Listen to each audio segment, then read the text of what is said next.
SCTimes Sports Report. I think this is our official Hockey Day Oh, Minnesota. did you say Hockey Day Minnesota? I did say Hockey Day Minnesota.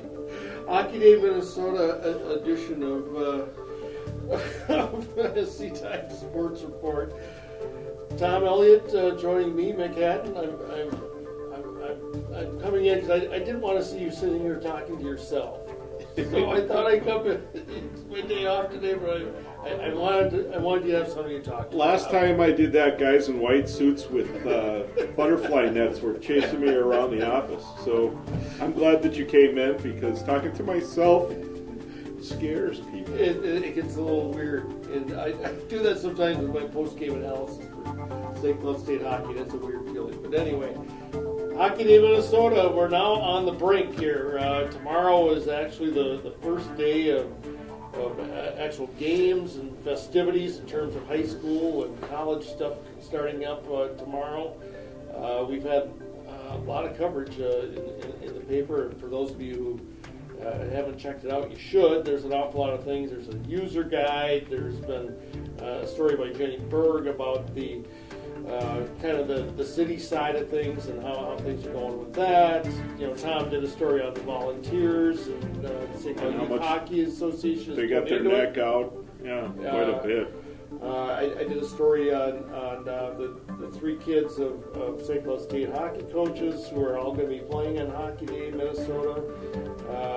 Yesterday I did STSU Sports Chat. The women's hockey team is playing outdoors on Saturday, as people know, and so I talked with Emma Paluzny, who was from Mound. It was all Minnesota guests yesterday, Tom. All Minnesota hockey guests yesterday.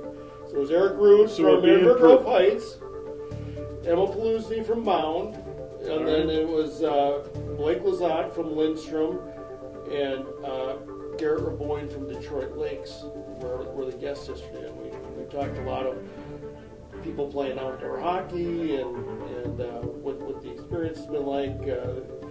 Both Blake and Emma have played in the state hockey tournaments, so they kind of have some of that Minnesota experience, and I'm looking forward to this. But anyway, I'm digressing into a lot of stuff.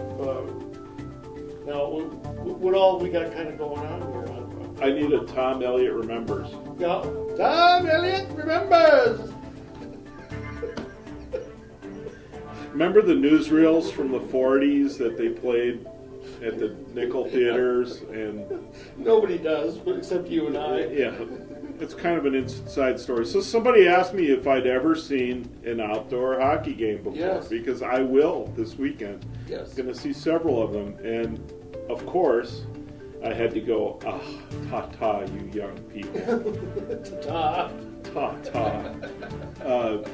I've actually covered an outdoor hockey game for the St. Cloud Times. Little Falls Flyers. The Little Falls Flyers. Back in ancient times, the St. Cloud Times had a news bureau in Little Falls. There used to be a daily newspaper in Little Falls called the Little Falls Transcript. And the paper was owned by Gannett at the end, and the paper folded. And so we opened up a news bureau up there for a while. And so I was Mr. Little Falls for a couple of years. I covered Little Falls everything. Grew to love the little town, still love Little Falls. Hi, Flyers. And one of my assignments was to cover the Flyers hockey team playing Mora. And in those days it was just Mora. Right. And they played at the fairgrounds outside. And yeah, it was cold, and John Wagner was the head coach of Little Falls. Remember John? Do you remember John? And the Flyers won in fairly convincing fashion. John was a coach there for quite a while, if I remember right. He was their first head boys hockey coach, and he was there for quite a while. Yeah, no, he pushed. He made a go of it for at least 17, 18, 20 years. I can't remember anymore. Tony Couture has been there for a long time too now. Yeah. So those are the two guys I associate with Little Falls hockey. And anyway, yeah, it was different and it was fun, and it was a little chilly but not too bad. You know, you prepare for the elements like all good Minnesotans. That's right. And yes, so I have seen a varsity high school game outdoors besides the Hockey Day Minnesota festivities. Little Falls would play 8 to 10 games a year outside, and maybe more, because they also played opponents who didn't have indoor rinks. I don't think Mora did at that time either. You might be right. And vast majority of the hockey I saw in those days is the same as the vast majority of the hockey I see today. It was in town and usually at the MAC, and we just called it it was just one sheet of ice in those days. But and also, I know that you have played outdoor hockey. Well, I played youth hockey, so I mean, and back in ancient Stone Ages, like we're talking about, that's where we played a lot of hockey, and a lot of hockey practices were outside. And I have a distinct. The coldest I think I've ever been in my life was we were playing. I was about my son's age. I was about 10 years old, and we were playing in a tournament down in Cambridge. Cambridge had way east. And Cambridge had outdoor ice at the time. Sure. But they actually had a little Zamboni that would come out in between periods or between games or whatever, and would do it, which in the, at that time, late 70s, That's early a step 80s up. was a step up, but it was blasting cold that day. And there were no heaters on the side of the rink or anything like that. And I had a pair of used skates, and the toes of my skates, there's kind of steel that goes around the tip of it or whatever. Well, the lining that was supposed to be over the top of it had worn off, and so it was about 5 or 10 below zero. And my toes in between periods, I have a distinct memory of my coach was Mac McMullen, and his mom was there. Darren McMullen, if you remember Darren McMullen, Oh, yeah. played football at St. Cloud State. And anyway, I have a distinct memory of Darren and Mac's mom sitting there with me by the stove in between periods, holding my feet until they warmed up. I was so damn cold. Poor Mick. But we had house league games that were actually at Lake George. So I mean, I've actually played hockey games back when they had the boards that were right next to which is where they're going to be playing this weekend. Yeah. So we're all looking forward to this. I'm been, overwhelmed with all the outside coverage of this event outside of the usual places. Fox Sports North has done a whole bunch of stuff. They're obviously looking for some TV ratings, and the Minnesota Wild, who generally they don't write a lot about high school stuff. They've done a tremendous amount of coverage on this event as well. The NHL Network is going to be here this weekend. I mean, there's a lot of coverage that goes into Hockey Day Minnesota. So that has been interesting to see, and just kind of the other thing that has been fun. I don't know about you, but I mean, you run into somebody, there's a real buzz about just the event and people excited about it. Yeah, as I quoted Brian Schoenberg, director of this whole thing and a big youth hockey guy, is we can't host the World Series, we can't host the Super Bowl, but we can host this. So this is kind of as close as St. Cloud's going to get to kind of a Super Bowl thing, and there's stuff to do there. I would encourage you to take a look at some of those events. There's going to be concerts and stuff, but there's going to be food trucks and there's all kinds of stuff to do. Even if you're not that much into hockey, it's actually like something to do this weekend. It's actually something fun to do. Yeah, and if you are into hockey, and let's say the hockey's good. Let's say even you can't make it on Friday or Saturday or whatever, but Sunday you're like looking for something to do. They got youth hockey games over there in town, they're not going to charge you. And they're not going to charge you for it. You can kind of see what the venue's like and see kids play. Might not be all the food trucks and beverages and stuff, but they'll still just to be around it. Yeah, get an idea. And watching the sport at its purest level, which every sport I've ever seen at youth level is, if you're tied into the pros or the college or even the varsity high school ranks, watching youth sports, it's such a pure game. It's so much fun to watch if you're so used to seeing a certain level, and then you see how the kids react and do things. I've always been entertained by it, especially if you have a rooting interest, a neighbor or a friend or a cousin, even if they're not your kids. It's kind of fun. You want to hear some facts? Yeah, let's hear some facts. Well, you're covering this game. 5 o'clock Friday at Lake George. The two top hockey programs in our circulation in girls hockey, the St. Cloud Icebreakers and the Sartell Sauk Rapids Storm and Sabres, play in their annual Metro rivalry, which includes every high school in the Metro, I believe. Well, River Lakes is, I guess. Well, okay. Yeah, I kind of consider them almost Metro. Almost Metro, anyway. Anyway, the Icebreakers are leading the Central Lakes Conference right now, although they do, in the Central Lakes Conference, they use a point system and they don't go by a winning percentage, because Brainerd Little Falls Pillager right now 7-1, and St. Cloud Icebreakers are 7-1-1. Okay. So that's 7.5 points using the system they use, which is 1 point for a win over somebody you play twice, and a half a point for a tie against somebody you play twice. If you play someone only once, that win is worth 2 points. So you have to look at the Central Lakes standings a little differently than you do most of them. Anyway, St. Cloud's 14-4-1 overall. Your Storm and Sabres are 4-4-1 in the conference, 9-8-3 overall. They are currently in 4th place. Have a shot to move up here, but this win would really help them knock on the door against a pretty good Alexandria team that's 15-6 right now, 6-4 in the league. And Brainerd Little Falls, we were saying, the 7-1, 16-4. Brainerd Little Falls is actually 10th in the state right now. You talk about the Icebreakers, you have to talk about, and you talk about goal scoring, you have to talk about 3 people. Yes. Talk about Allie Cornelius, the St. Cloud State recruit. Talk about Gabby Root, whose dad is the women's coach at St. Cloud State. And you talk about Brooke Arvidsson. And those that's their top line. Yeah. Those 3 are all the same line. The Icebreakers going into Thursday night have scored 57 goals this year. And that line has scored 51 of them. Yeah. That's an incredible. Cornelius is in the top 20 in the state in scoring right now, and I think this is according to the Minnesota Hockey Hub, right, which I don't know if everybody participates, but it has pretty darn good. Yeah, the ones who aren't participating, it looks to me, are maybe teams that probably wouldn't have anybody in the top 20 anyway. She's got 28 goals in 19 games, 14 assists, 42 points.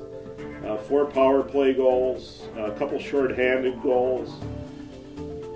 She's the real deal. She's having a fabulous year. Gabby Root, yes, 14 goals, 24 assists. She's the center on the line. Yep, and then Brooke Arvidsson, 9 goals and 10 assists. Sartell Sauk Rapids, somehow has to slow that crew down a little bit. If they get going, it's going to be a long night for Sartell Sauk Rapids. And I think probably what makes the Icebreakers a very good team, beyond having one of the best lines in this area and perhaps the state, is the season Emily Musilevich is having in goal. She's right now, she's started every game. She has a 1.82 goals against, but her save percentage is 93.5. She has 5 shutouts. She's having a whale of a season. They only gave up 1 goal against Brainerd Little Falls. They beat them 4-1. Then they number 10 team in the state. Then they went up and they played East Grand Forks, and they beat them 6-0. And I think she 38 saves. 38 saves in that. Against a team that many thought was a very good club too. And East Grand Forks is a good club. So she has had a tremendous. She was kind of coming off a little bit of an injury last season. Had a little bit of a knee issue, but this year she's been healthy all year, and yes, she's having a tremendous senior season. A little bit about Sartell Sauk Rapids. They have been the team in the Metro for most of the time in the last half dozen, 8-10 years. This year, they're a little bit younger, a little more inexperienced than we've seen. However, they're playing fairly well, I would say. They've scored 52 goals in 20 games. As we said, 9-8-3. Their goal leader, she's in the paper an awful lot, is Brooke Walters. She has 21 goals, 12 assists in 20 games.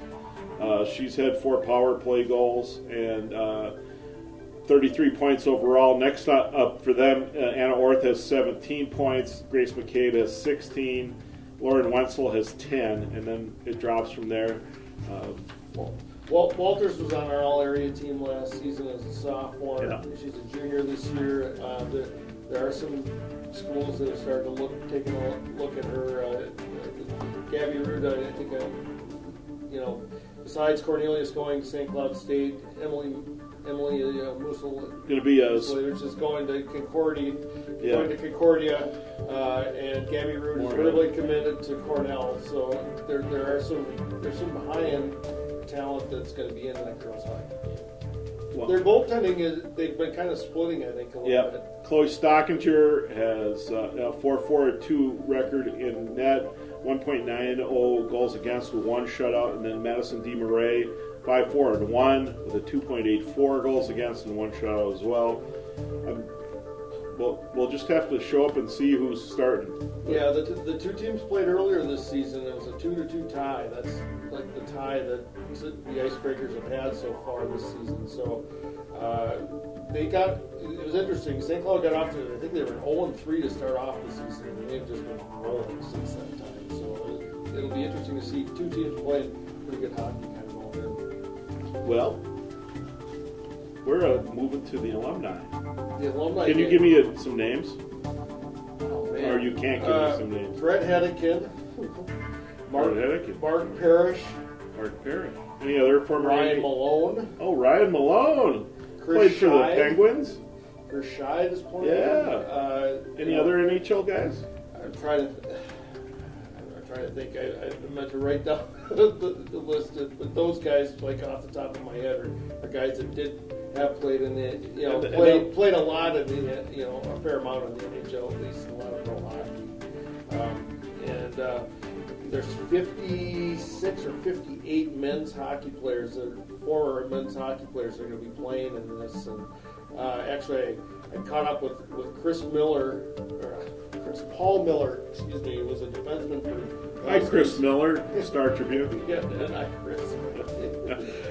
Paul Miller, who actually was a teammate of Mike Brodzinski's down at the U, and then actually three guys kind of transferred up to St. Cloud State, and Paul ended up. He was a draft pick of the North Stars, and he's coming all the way from California to play in this alumni game. So anyway, that story's running in tomorrow's paper.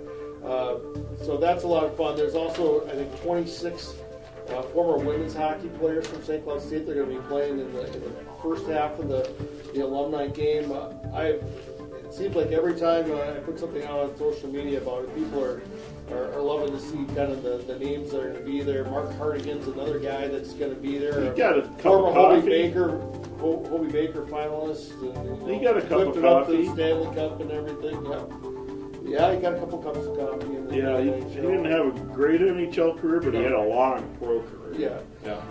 So a lot of guys that a lot of local guys. Hardigan, one of the greats at St. Cloud State too. He was the guy for a while here. A lot of the former guys that are from St. Cloud are going to be. Matt Hartman is playing in it. Nice. John Swanson is playing in the game. I'm blanking. You're not blanking. Andy Bakari, my brother-in-law, is going to be playing. Disclaimer. Disclaimer. It's my brother-in-law, but he's from St. Cloud. He went to Tech, so I mean he's another And local played guy. for the Huskies. Played for the Huskies, so a lot of guys. So that's going to be a lot of fun. That'll be at 7:00 on Friday, or 7:30. Excuse me, 7:30 for the alumni game. Women will kind of start off, and then the men will be after it. So then there'll be a concert. There'll be a concert. And then we wake up early Saturday morning. Well, some of us earlier than others. Yeah. And at 10 a.m., we've got St. Cloud Tech Apollo versus St. Cloud Cathedral, the people's game. Decide who's the best team in town. I think a lot of people think Cathedral is, but Tech Apollo's, my goodness, having a very good year. They are currently 5-1 in the Central Lakes Conference, 11-4 overall. They trail. Sartell is actually 5-2, but because they use this point system, Sartell's listed as the first place team. Sartell has 6 points. Tech Apollo has 5. They're playing better than I think a lot of us thought they would in some ways. Yeah, well, one of the things that pops out on Jim about the Tech Apollo team is I think there's 16 seniors on this roster. Yeah, there's a ton so of they people. are a lot of experienced players on this team. They've got a little bit more firepower, I think, than they've had here in recent years in terms of just the depth of their scoring. When you look at their overall, We've got 6 scoring. guys in double figures in points right now, which is very good when you're only played 15 games. Brad Admonson, Yes.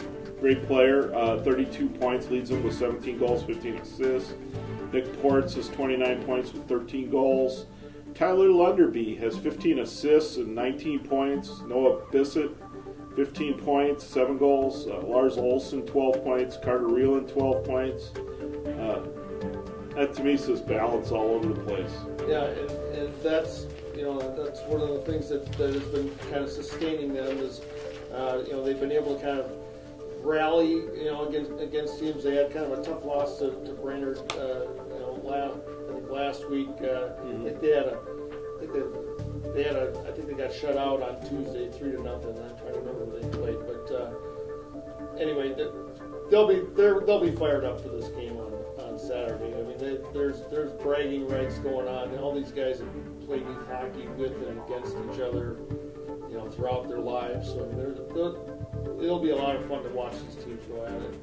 There's no question. Everybody knows just about everybody else that'll be on the ice 10 a.m. Saturday. I'm going to mention Soren Falloon is a big key for Tech Apollo in this game too. He's the goalie.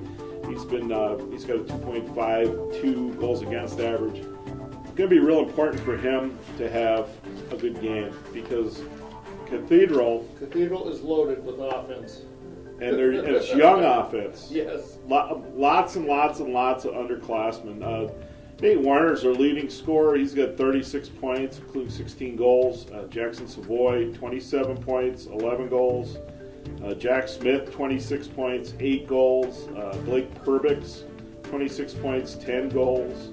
Jaron Hirschfeld, 18 points with 16 assists. Mac Motzko, 18 points. CJ Sins, 16 points. James Anderson, 13 points.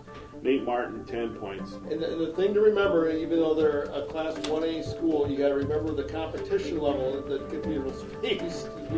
They play everybody good. Yeah, they play everybody good. They are playing, it seems like almost all Take on ranked all teams. comers. Take on all comers. There isn't a Class A program that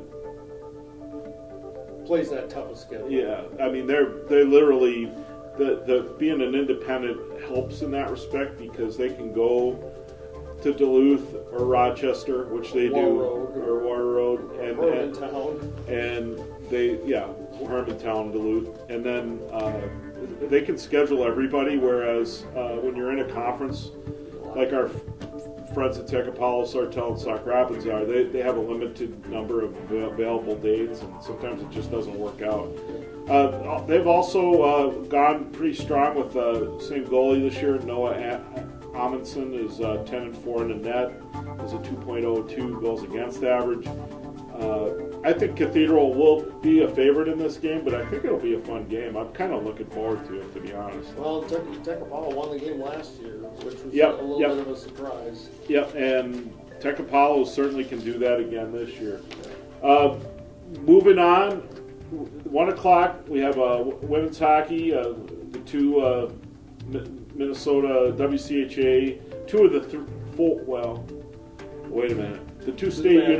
two of the 3 state university system schools in the WCHA.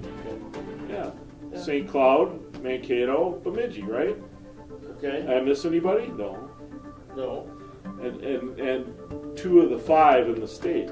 Yes. Because we got Duluth and we have The Gophers. the Gophers. Yes.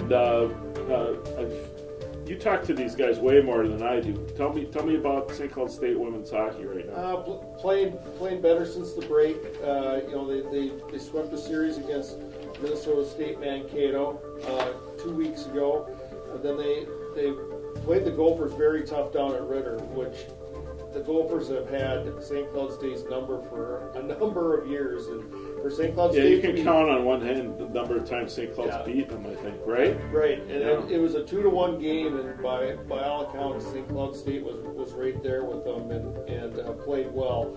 And then they had an exhibition game on Saturday last weekend against Minnesota Whitecaps, and they were able to score some goals. That's the issue with St. Cloud State.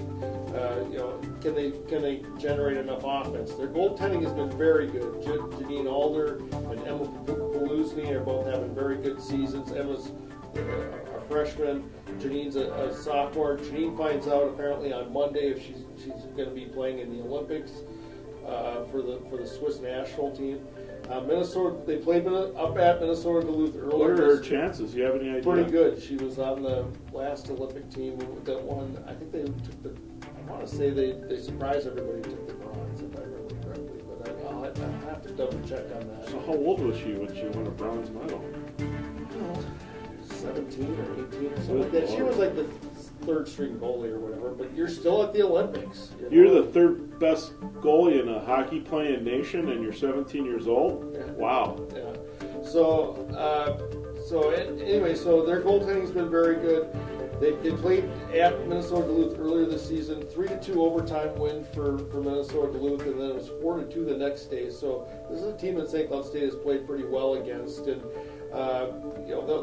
everybody will be excited about this. This is the first women's hockey game to be played outdoors as part of Hockey Day in Minnesota, so that'll be a lot of fun to watch. Also, likely biggest crowd that'll see them play. Possibly. I mean, when they go down, it depends on. Depends how you count. Potentially, it could be. Depends if the corporate season ticket holders are in the arena in Ritter. Well, last season at Wisconsin they had a special promotion where they actually tried to see. Oh, nice. They had like 18,000 people at the Kohl Center. We won't get anywhere near that on Saturday. No. But possibly the biggest crowd that they'll see all season long. And then we have a really fine boys hockey matchup. I would say potential state tournament kind of matchup. Centennial ranked 9th in the state, 9-3-3 going against a Moorhead team that's 12-6. Moorhead was 24-4-1 last year. Both these teams have some firepower. Centennial has a kid named Lucas McGregor who's got 36 points in 15 games. He's scored 16 goals in 15 games. They have another kid named Carter Wagner, 11 goals and 28 points. And they actually have 5 kids with 20 or more points, 24 or more points. So that's going to be kind of hands full on for Moorhead. Moorhead's big gun is a guy named Carter Randclev. He has 17 goals. Jack Stetz has 14. A kid named Cole O'Connell has 18 assists. Going to be a really good game. Randclev made big noise here earlier. He decommitted from Arizona State, and then it kind of opened up the recruiting process. St. Cloud State was in on it. North Dakota was in. I think Minnesota were like the 3 schools that he talked to. He ended up picking North Dakota. So anyway, he's not a great big guy. He's about 5'6" or whatever. But I've seen some video highlights of him, and he is fun to watch. He gets up and down the ice. He can really handle the puck. And Spuds are the defending section champs. Centennial's a really good team that's seen a lot of state tournament time over the past decade, and expect that to be a great game. And then someone's going to be over at the Herb Brooks National Hockey Center. How are you doing? Hi. And then I will be looking for a warm place, although it's supposed to be pretty mild. It's supposed to be pretty mild. But St. Cloud State, playing Minnesota State Mankato on men's hockey at 5 o'clock at the Herb Brooks National Hockey Center. And that'll be a very fun game because those are 2 teams that really want to get up and down and play in transition. Mike Hastings, a former St. Cloud State player and assistant coach, is the head coach. And they're leading the WCHA. St. Cloud State's leading the NCHC. So, I mean, there's an awful lot of pairwise rankings and stuff. It's got a lot of elements to it that's fun. The 2 teams played earlier this season. St. Cloud State won 4-0, but it was a much closer game than that. Okay. Have we had enough hockey yet? That's a lot of hockey. I'm not going to kid you. That's even a lot for me. Yeah. The hockey. Hockey Day, Minnesota. How's my hair look? Look good? You look good. We got some basketball this weekend. We have college basketball. We have great college basketball going on this weekend. If you don't like hockey, that's okay. You don't have to like it. You don't have to. We're sitting at big weekends, both at Hollenbeck Hall and over at St. John's. The Johnnies my gosh. St. John's basketball is ranked. I gotta look it up. Yeah, they're 12th now. They keep moving up. They broke a 39-year-old scoring record Wednesday night. They beat McAllister 133 to 80. That's the most points scored by the Johnnies since 1978. The old record was 121 points, and they beat a school called George Williams of Wisconsin, which I don't think exists anymore. Might not. I'm going to go out on the line and say George Williams is no longer with us. Johnnies are 9-0. They're playing St. Thomas, 1 o'clock, Sexton Arena. There's only general admission seats available for that one. The Tommies are 7-3 in the conference. They're in the mix for those top 4 spots for the playoffs, and it's St. Thomas. They've won a national championship in basketball, something the Johnnies have not done. But certainly are looking like they want to try and do that this year. So I have never been to a St. John St. Thomas game that wasn't entertaining. It's just the atmosphere is really fun. There's always the crowd has a lot of fun. The student sections are fun. Yeah. It's if you're a basketball person, it's worth the nickel. And then St. Cloud State's got the best team in the Northern Sun Intercollegiate Conference coming into town this weekend.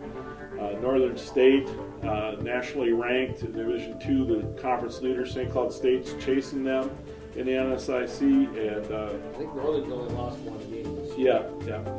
So this is a big test for St. Cloud State, and they're coming off a little bit of a tough weekend on the road last night. 2 tough, close losses. Overtime, Winona State, and it was a 1 or 2 points over Iowa.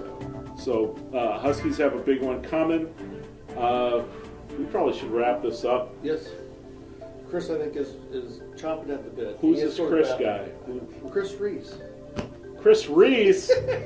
Chris Beeth. Chris Reese, see? Chris Reese, if you're out there, we're saying hi. Former Times sports writer. For producer Chris Beeth, I'm Tom Elliott. He's Mick Hatten. Thank you for paying attention to us and being in all our silliness. We're SCTimes Sports Report. We'll be back next week at around this time. Thank you.